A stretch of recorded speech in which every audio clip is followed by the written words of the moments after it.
Hey guys, welcome back to another video. Today I'm going to be showing you how to improve Minecraft and really just make it a better game, but make it still seem like vanilla Minecraft. All of the mods I'll be using in this video will essentially still feel like vanilla Minecraft, just a better version. And I've actually created a mod pack for this, so if you'd like to go ahead and download all these mods real quick, you can go ahead and find it in the description or in a comment below. So anyways, let's go ahead and get into the video. Alright, the first mod we'll be installing is Biomes O Plenty, and this will give us a bunch of new biomes that do feel like they could fit in the vanilla game, and there are other biome mods you could get, such as Biome Bundle, but mods like that just don't seem like vanilla Minecraft whatsoever, and I think Biomes O Plenty does a pretty good job with that. Next, we'll be installing a better Foliage, and this will make all of the foliage in your world just look much denser and overall better. Right away you'll notice that trees appear to have much more leaves and they're not completely squared off, and there's also a bunch more grass on the ground, along with plants growing in the water, and this mod just adds a ton of effects to the game, which just makes the foliage look better. After that, I've installed dynamic trees, and this mod makes trees look far more detailed than they did before. You'll notice they have branches coming off of them, and when you break them, they'll actually fall over, which is pretty cool. And when you have this mod installed, forests will spread depending on the conditions of your world, and it's just a really great forest mod. Next up, I'll be installing Optifine and using the Sildurs enhanced default shader, and I went with this shader because it looks like vanilla Minecraft, but it has things such as better water and has shadows. If you're going to be using the mod pack though, keep in mind that it actually doesn't include Optifine because that isn't allowed, so you'll just have to install that manually. As you can see, just 1/4 of the way through the mods, we've already made some pretty huge visual changes to the game, but it does still look like vanilla Minecraft, just better.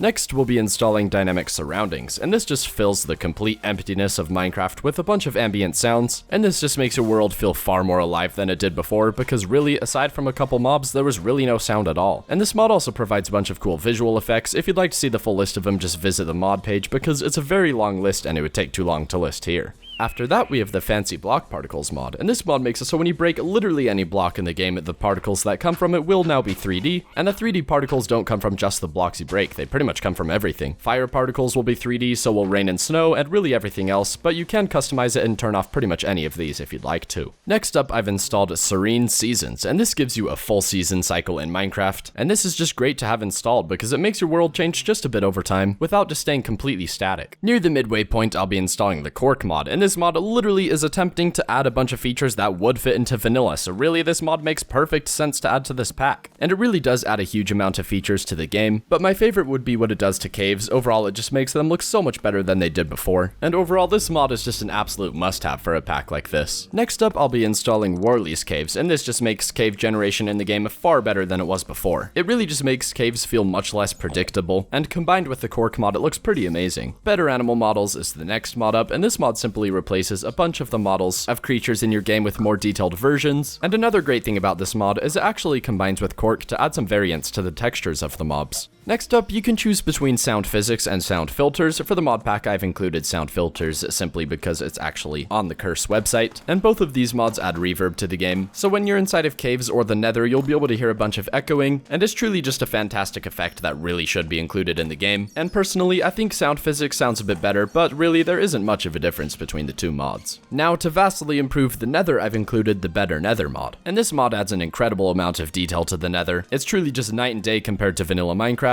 And while a Nether update is coming in the future, it doesn't exist yet, so I've included this mod in the pack. Next is a mod that gives dogs in Minecraft a much needed break, because they never lay down. And this mod makes it so when you have a dog sit down, after a certain amount of time when you are not near it, it will eventually lay down, and there's even a bunch of positions that the dog can lay down in. And I mean, just look at it, how could you not install this mod? Nearing the end are probably the two mods that would arguably fit the least into vanilla Minecraft, but they still fit pretty well into this pack, so I've included them regardless. And the first is Mowzie's mobs, and this mod adds several very high quality mobs to the game, and most of them are actually pretty much boss fights. And Minecraft really is fairly lacking in boss fights, which actually does make this a pretty necessary mod to install. Finally, the last mod I have included is TekTopia, and this mod improves villages on a practically immeasurable level. When you enter a village, you'll notice that all of the villagers seem to have their own jobs, and they have a bunch of really cool looking animations, and really, the difference between these villagers and vanilla Minecraft villagers is just pretty incredible. Alright, now that I've shown you all the mods, it's time to show you some gameplay. And hopefully you agree, this looks much better than vanilla Minecraft, but still looks like Minecraft.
Alright, that's the end of this video. Let me know what you thought in the comments below. And if there's any other mods you think should be included in the pack, and I agree, I will put them into the pack in the future. And also, if you've made it this far, you should totally go follow me on Twitter. I just barely started using it, and I would really appreciate it. And overall, if you guys enjoyed this video, be sure to leave a like and subscribe. And until next time, thanks for watching.